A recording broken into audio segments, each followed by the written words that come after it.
Ladies and gentlemen, boys and girls of all ages, welcome back to the last marvelous podcast ever. This is the last one. This is our goodbye and our farewell. We bid you adieu. Adieu. To you and you and you. Ha! Gotcha. This is never going to end. Henry. That's right. I know your name. No, this is just our last podcast on Batman. So for those of you who don't like Batman, we finally heard you and we've decided that this is going to end our series on Batman and it's going to restart our new series on Batman Beyond. So strap in for that because it's a totally different ballgame. You've never seen Batman Beyond. We're kidding. We're not going to do that. You should watch Batman Beyond, though. Yeah, I was going to say, I should watch Batman Beyond. It's excellent. You would love it. Which, you know what? Y'all go watch Batman Beyond. Tell us what you think of it. We're not going to review it, but you never know. You never know. We might talk about it at some point. We might reference it. But Ben, what did we just watch? We watched The Dark Knight Rises. Ben, what'd you think of this movie? Keagan. I like this movie. Yeah? This movie's pretty easy to pick apart. It is. Would you say you would agree with that? I would say this is definitely the weakest of the trilogy. I would say that as well. Here's the thing, though. I really enjoy this movie, but there's certain things where I'm just like, why is this happening? For example, why is Miranda Tate at Bruce Wayne's manor? Why are they getting sexy in the firelight? Well, think about it. Bruce Wayne comes home, and then he turns around, boom, there's Miranda Tate. Bam. But she's never like, I was here because I heard you're broke and you needed a shoulder to cry. None of that. She was just like there. And then they get all cozy by the fire and it advances the plot. Mm-hmm. But there's no reason behind it. Yeah. So there's a lot of things in this movie that I'm like, oh, you could have done better, I guess. I agree. However, this movie takes a journey. It really does. Think about where we start off at the beginning of this movie. In a freaking airplane. In an airplane, yes. Nuts. Kind of start off directly after Dark Knight with Jim Gordon doing his whole thing. And then, bam, 8 years later. Which I never noticed that before. I didn't know this was 8 years later. From The Dark Knight? Yeah. Yeah. It's a while. And then we have old Batman, who looks exactly the same, except for when he's all crippled and everything. Yeah. But then in a couple scenes, he's fine. He's fine. He gets a magic brace and then can kick bricks in two, and he's fine. With one leg. I don't understand. This movie, to me, feels very obligatory, which Batman Begins very much felt like this opening of a page to a new chapter of Batman. And then The Dark Knight is The Dark Knight. Like, Batman Begins needed a sequel, and they set it up so beautifully with the Joker. I don't feel like The Dark Knight necessarily warranted a sequel. I think it's good to see like what happens, but I don't know. I feel like this movie is just very forced. Do you feel that? Or I guess rather that they're starting to run out of ideas. No, for me it feels like the end. From the very beginning of this movie, it feels like the end. From the very beginning, it's the end. From the very beginning, it's the end. Wow. Profound. And I think that the Dark Knight series needed a third movie. I think it was necessary. Honestly, I think this movie makes The Dark Knight even better. Really? Yes, I do. I don't know. I feel like it's a good bookend to this trilogy. It's definitely a good bookend. I just think some parts of it are a little redundant. Like, for example, does it bother you at all that this movie is the third one of these movies that opens up with the main villain pretending to be one of his henchmen? Does that bother you? Does that happen in the first one? Yeah, because remember, Ra's al Ghul is pretending to just be a guy in the League of Shadows. Yeah. You have cracked the case, my friend. All three of these movies start the exact same way. Daggum, bub. Yeah. And so, I don't know what that is. Because I don't necessarily want to call it bad writing, because all these movies are written very well, but I guess it's kind of, it's a little redundant. It's a little repetitive. And it's one of those things where if it's not broke, don't fix it. That being said, if you're strapping in to watch three-hour-long movies, I wouldn't mind to have seen it mixed up a little bit. They did. They got three different villains to do. Sorry, see, this one was on a plane. That's my bad. Okay, but that plane scene is pretty cool. It's pretty cool. Let's just hop into character analysis. Let's analyze those characters. Let's analyze Bane. All right. Go for it. Hot take. Bane's voice is dumb. Before I arrive?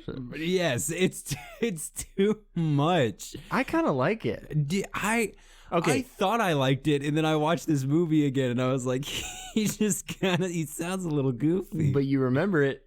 I do. That's a good point. And everyone can do that voice. That's a good one. Which is kind of concerning. I was born in the darkness.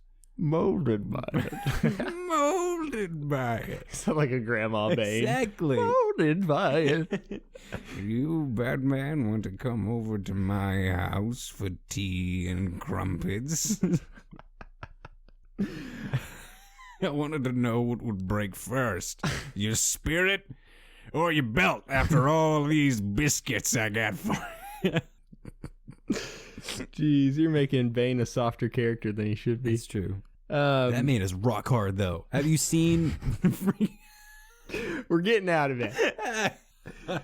Bane, come back around. I'm sorry. One, he has an awesome coat in this movie. He has the best coat of all time. That coat is like $450 on the internet because I wanted one, so I looked it up. Lord have mercy. But is it worth it? My birthday's coming up, so I mean... Your birthday's not coming up for like months. But it is coming up. Plenty of time for you to save up. Whatever. There, good buddy. I think Bane does a good job in this. I think he is pretty terrifying in this movie. Oh, yeah, most definitely. Bane has a different kind of presence compared to the other two, which I think I wouldn't have wanted to be Tom Hardy, following up Heath Ledger, because I think there was a certain expectation on Bane as a character that he had to somehow match the Joker, and I wouldn't want to follow up Heath Ledger's presence, but I think Tom Hardy makes it his own. He does a good job of doing his own thing and creating a character that is memorable, but isn't just a muscular Joker. Yeah, but he is massive. Freaking huge. He's kind of fake massive, though. You know why? Because isn't he shorter than Christian Bale? Yeah, he's 5'9". And so he had to wear 3-inch platform boots in all of his scenes so that he appeared taller. And he looks massive. Yeah, in he this does. movie. He looks like a mountain. That's why all of his people, like the not Mads Mikkelsen, frick, Ben Mendelsohn. There we go. Yes. Ben Mendelsohn, skinny dude, but Tom Hardy, massive dude. So it just makes him look bigger whenever he's like, "You feel in charge." That's it. I completely forgot about that scene. That scene rocks. It does. Everyone be calm. I'm in charge. Lays the hand on his shoulder. You feel in charge. Feel in charge. I like him. He has a lot of memorable lines in this movie. And Definitely. honestly, his presence is really felt throughout this entire movie. Yeah. I don't know. Maybe it's because of like the dum, dum, throughout the entire movie. Yeah. Every time something happens, it's like, boom, boom. That's a cool music motif in this movie. The rise. Yeah. And I like that. Yeah. Praise the Lord. And I like that whenever specifically Bane is on screen, there's some kind of rendition of that motif in the score. I like that. Motif. I think the scene where Batman goes to find Bane, Catwoman leads him to Bane, and he starts fighting him. Batman's like giving him his all, and Bane's just kind of letting him love tap him. Yeah. The entire time. And then all of a sudden he's just like, "I'm Bane." And absolutely slaps him into the floor, which is insane. I think Bane does a great job of being the big bad villain that this movie needed. Yeah. Kind of this almost he creates this presence that feels like insurmountable. Like he is so big and strong, it's almost like he can't be overcome. I think the line during that fight where he says victory has made you weak is very special. I love that line. Dude, I know. It's very good. There's another line that goes hand in hand with that, and I don't remember what it was. But it really stuck out to me. Obviously, it stuck out to me enough for me to remember. Stuck out to me enough that I can't even remember what it was. What do you think of Batman in this movie? I like Batman and Alfred's whole thing. I think that really makes... I don't know. I think he's good in this movie. I think he has some good character progression. But that scene where Batman says to Alfred, "You're afraid that I'm going to fail," and he says, "No, I'm afraid that you want to," kind of sums it up for me in this movie, where he just basically wants to die. He genuinely just wants to off himself by another villain. And so he's just going around kind of being reckless, throwing himself at Bane, wanting to fight him because he has nothing left in quotations because Rachel is gone. And so I think that's really interesting. It's not a mopey Batman, because he's not like, I mean, he's always down in the dumps, but he's still technically fighting for the city. He's just dealing with the loss of the one person he loved the most. And it's so much that he just wants to basically get killed by whoever he fights next. Yeah. And I think it's interesting to see Batman in that state, because up to this point, Batman's only ever been very sure of himself. But now Batman's just kind of like, all right, whatever. Like, just take me down, because he's done and it's over. I didn't realize how little Alfred was actually in this movie. He's in like the first 30 minutes and then he's gone. And then he comes back in the funeral scene. I love Alfred in this movie. He's one of my favorite parts of this movie. As Alfred is so freaking good in these movies. It's insane how good he is. He brings so much emotion and tenderness into the role. Do you think he was right in this movie? What, that Batman shouldn't have come back? That Gotham doesn't need Batman. It needed his resources and his knowledge, as he said. Yes. Why?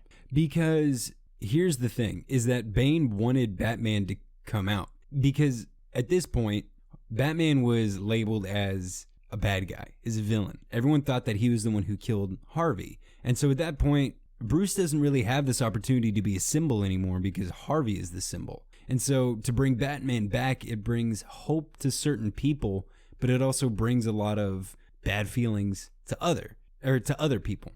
And so when Bane defeats Batman, thus showing that the Batman can be defeated and everyone sees that, and then Harvey is ousted as Two-Face, all hope is gone. Whereas if Bruce Wayne had just picked himself up and not gone into a hermit, not put all of his identity into Batman, then that wouldn't have happened, because people wouldn't be rallying behind Batman. They'd be rallying behind the things that Bruce Wayne helped build, which I think in the long run is better. That makes a lot less interesting of a movie. Obviously.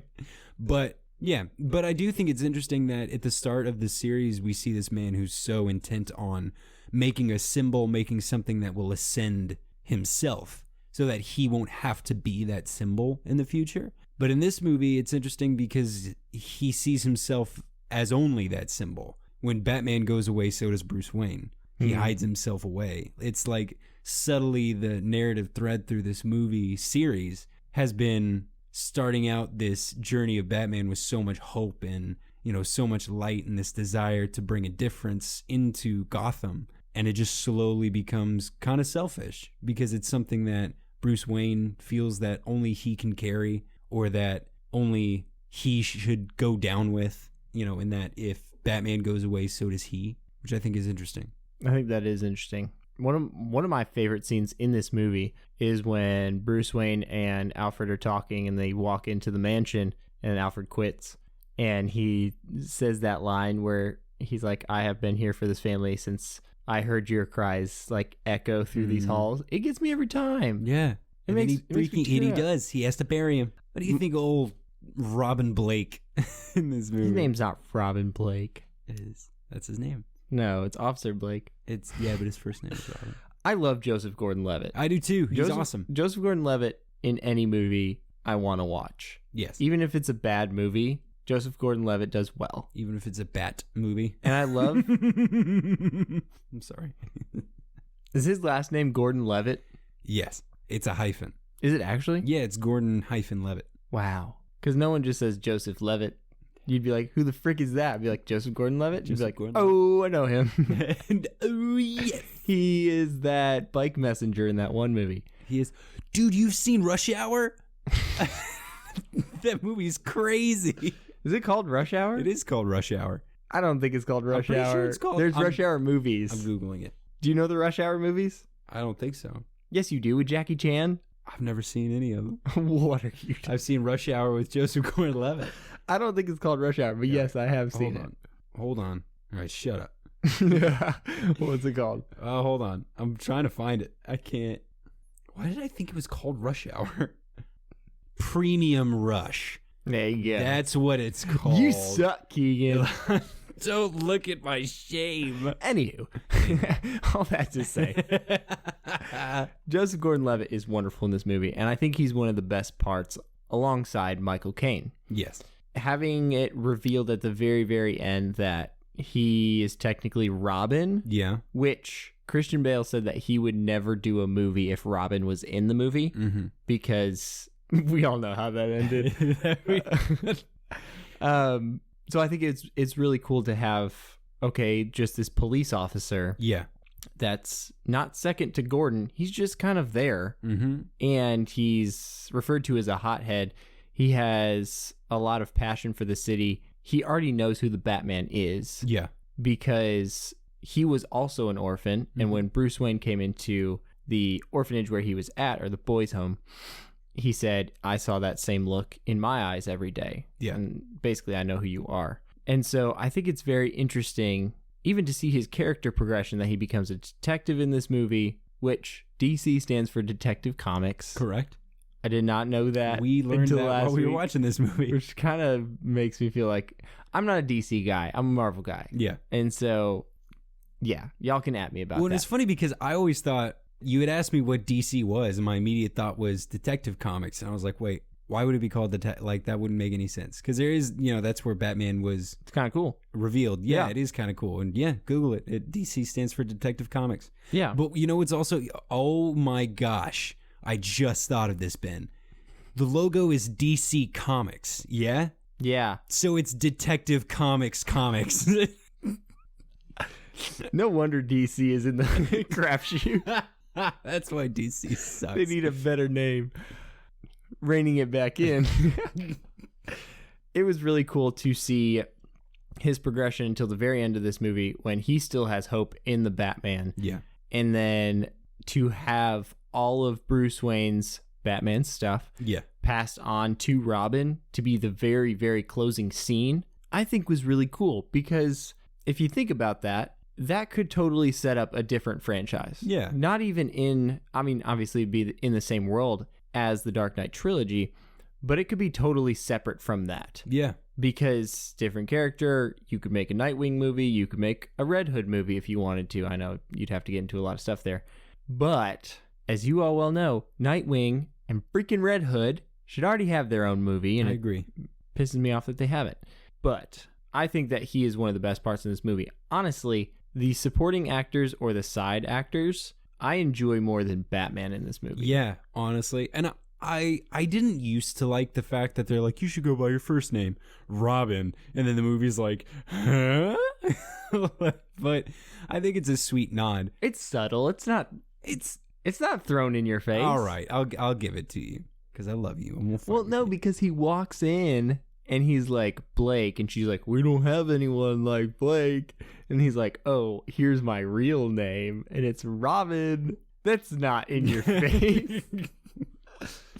And I like it because he is not a Robin that we know. Like, canonically in the comics, there has not ever been a Robin named Robin Blake. But what I like is that they did it so in the comics, Dick Grayson and Jason Todd grow up to be both Robin, and then Dick Grayson becomes Nightwing, Jason Todd becomes the Red Hood, and both of them are orphans. And so they made Robin Blake an orphan.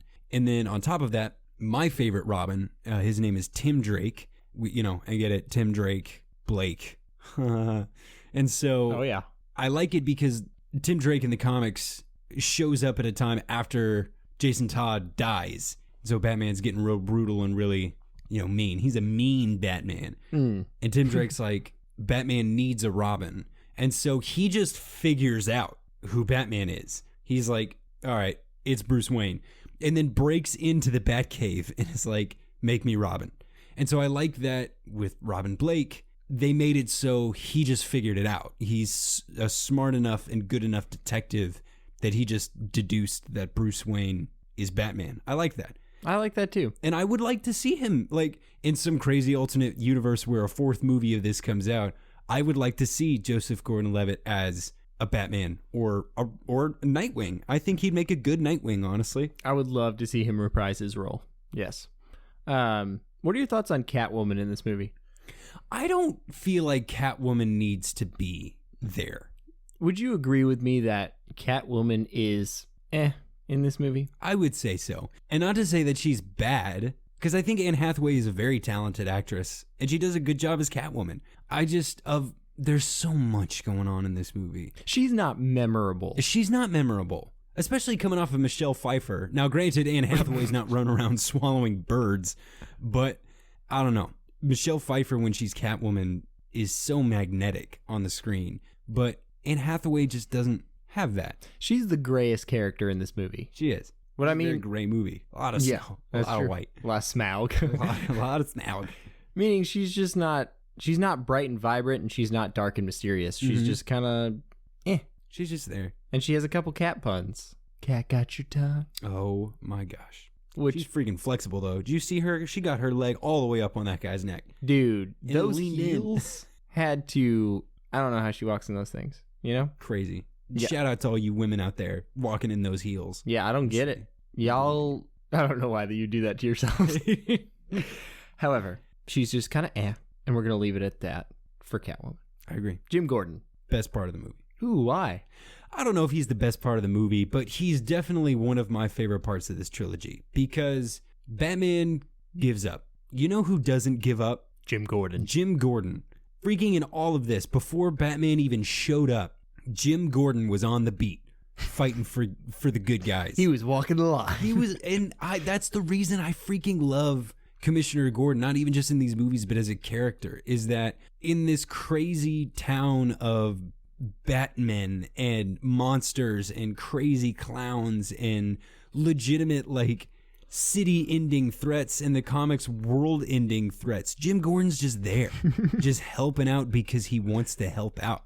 And I love that even at his lowest in this movie, he still becomes the man who like sparks this rebellion in Gotham and is like, we can take the city back. And he leads them to victory. I love that. It's before Batman even gets there. It's Gordon who's like trying to keep things afloat.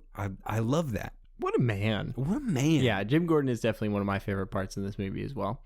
Even to that part where it comes out that Harvey Dent was actually Two-Face, basically ousting Jim Gordon and saying that he's been telling everyone a lie this entire time. He's just like, I had to do what I had to do. And he's kind of at his lowest point. And Robin Blake is just like, you didn't have to. And I think that's really interesting because normally in most movies, he'd be like, all right, I understand what you did. But Robin is just like, you should have done what's right from the beginning. Yeah. And, you know, you could technically say, well, he did do what was right. But you know what? He did what was wrong. He did. But he thought it was for the right reasons. And that's what I like about Robin in this movie is that you have to be by the law in his book. And Jim Gordon technically went around the law. And so, I don't know. I love Jim Gordon. I think he's wonderful. I think Robin, though, is the most constant character in this movie. Yeah. And I think that's why he deserves to be Batman after Bruce. Because Bruce gave in. He gave up. And he hung up his cape and cowl and, you know, hermited himself away. And you can't do that if you're Batman. No, you can't. He comes back and he gets, you know, his back broken and then karate chopped back to health by an old man in a cave. But even still, again, I think the fact that Robin is still there, a man with no special tools, saving children, saving the day as best he can, like, that's the mark of a true hero. I don't see Batman as a hero in this movie. I see him as a man who fell, who's getting back up. You kind of see him as like a Dark Knight. Oh, Ben, very, very good. Very, very good, Crunk. Here's your snack. Here's the snack, Crunk. Let's talk about the ending of this movie real quick. What do you think about Talia's reveal and death? Well, let's talk about Talia really quick. Okay. Before we talk about the ending of this movie. Perfect. There's nothing to talk about. I was going to say, I thought for a moment, and then I was like, Did you see it when you first watched it? Did you see her being the bad guy? No. I didn't either. But not in a way that's clever. It's just kind of It is just kind of and I don't know how they could have made it better. But the fact that it's like, you know, you keep hearing this child and all these things about this child that escaped. And then you think like, it's Bane. Yeah, and then it's like, whoop, it's not Bane. It's a woman. Yeah, it's... I don't know. I don't necessarily think it's bad, but it's just so like not a like moment. You're just like, what? Okay. Like, all right. Well, because it says that she trained with the League of Shadows. We don't see any of that. It's nutty. Throughout this entire movie, Yeah. she's just kind of a gal. And if she's supposed to be this lethal weapon of a person like Talia al Ghul is supposed to be, like, where did she come from? Like, how did nobody know about her prior to this? Yeah. I don't know. I tell you what, who is genuinely surprised. Freaking Batman. The look, ladies and gentlemen, I implore you to watch this scene. The look of absolute shock and purple-faced terror on Christian Bale's face when he gets stabbed is unmatched. He didn't even know. The actor didn't. He was like, And I'm pretty sure she actually stabbed him. Because here's what happened, ladies and gentlemen. Christopher Nolan whispers in whatever the actor's name is that plays Talia al Ghul, whispers in her ear, "Hey, you're actually Talia al Ghul, and you're gonna stab Batman in this scene," and gives her a knife. And she takes that as, "Oh, I actually have to stab him." So they get in there, all right, and they're doing their whole thing, and then she just shanks him right in the side. And Christian Bale looks at her in shock. And this scene was cut out of the movie, but he goes, "We are actually acting. This isn't real."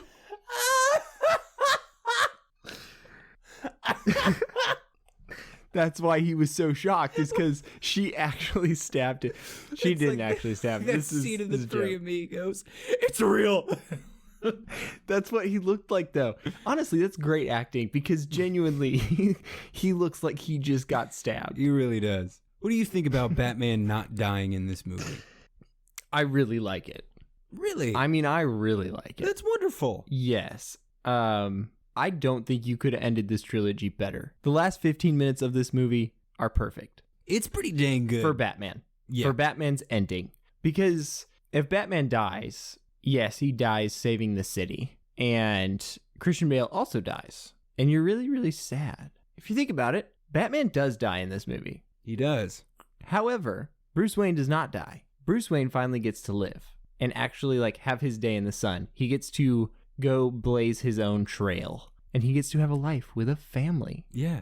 And I think wonderful. That is absolutely wonderful, because you never have that thing in your chest of like, oh no, maybe some villain's going to come out of nowhere and be like, oh, we're going to go after Bruce Wayne. Yeah. Because guess what? Everyone thinks he's dead. Right. And so I think that was a wonderful send-off for him, saving the entire city, having everyone, but technically Alfred. Yeah. Which also just makes Alfred a better character, and his whole thing so much better. Because oh my gosh. Anyways, yeah. I think it's amazing. And I get, like, sometimes you want to see those bittersweet endings, but after all that, man, like, it's nice to just see the poor guy get a break. You want to see him win. Yeah. And Batman dies, but you know what the last shot of this movie is? What? Robin's rising. Oh my god. A Batman dies, but a Dark Knight rises. A little bird flies. Little bird fly. Blackbird fly. I think that's all we got. Yeah. There's not a ton to talk about in this movie, in my opinion. Or I should say that there's not a ton that should be talked about in this movie. I think that talking about the ending of Batman is where you should kind of leave it off, and where the main source of conversation should be. Because the rest of this movie, again, like I said earlier, from the very start, feels like an ending. And that's all I have. Yeah, I definitely agree. And I think it's a good ending to a trilogy. And I think, you know, this being the wrap up to Batman, our series, I think that's something that can be said for all the Batman movies. Like, Batman Returns is a good ending for Michael Keaton's Batman.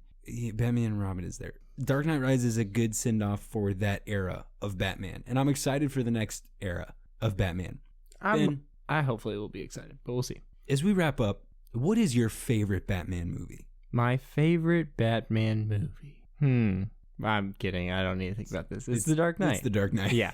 Followed very closely by Batman 89 for me. Okay. That's my second. Interesting. Best Batmobile, Batman 89. Really? Yes. I freaking love that Batmobile. I would swear by that Batmobile. Okay. Since I would not consider the Tumblr a Batmobile, yes, Batman 89's All right. Batmobile. Okay, Keegan, Yes. best bat suit. Go. Batman Returns. Why? It's comic booky enough, but also dark enough. It has the right amount of details without looking cheesy. And it has like plate on the abs, not the actual like anatomically correct abs, which True. makes me uncomfortable. And it doesn't have bat nipples on it either. I think for me, If you say the freaking sonar suit. Batman Begins, All right. followed by the Sonar suit. The Batman Begins suit is excellent. Batman Begins suit is wonderful. And honestly, I love the Dark Knight Rises suit. Oh, it's awesome. It is, but it's also fairly skinny. Yeah, I agree. So, Ladies and gentlemen, this has been Batman signing off. Follow us on all the social medias, on the Instas, on everything. Strap in, ladies and gentlemen, because we're going into spooky season. grab your apple cider, grab your pumpkin spice latte, both if you want. Grab a little candle, light that sucker on fire. Because we're going to be talking about everything dark and spooky in this October season. That's pretty good. Thank you. I'm really excited for this I am season. too.